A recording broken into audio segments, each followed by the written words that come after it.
దేవా, మీరు తప్ప నాకెవరున్నారయ్యా? నా దిక్కు నీవే కదా, నా ఆధారం నీవే కదా. నీవున్నావని ధైర్యంతోనే కదయ్యా నేను బ్రతుకుతుంది.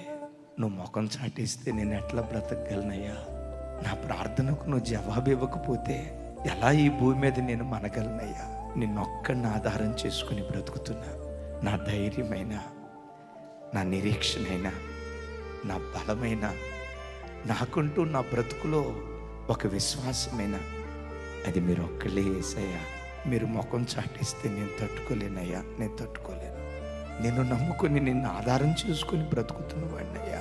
నన్ను నేను పరిపూర్ణంగా నీకు అప్పగించుకుంటున్నా అని నీ ప్రయత్నాలన్నీ ప్రక్కన పెట్టి ఎప్పుడైతే ప్రభువుకు నిన్ను నీవు అప్పగించుకోవటం ప్రారంభిస్తావో అప్పుడు నీ పోరాట భూమిలో దేవుడు అడుగుపెట్టి తన పరాక్రమాన్ని నీ పట్ల కనపరచడం ప్రారంభిస్తాడు.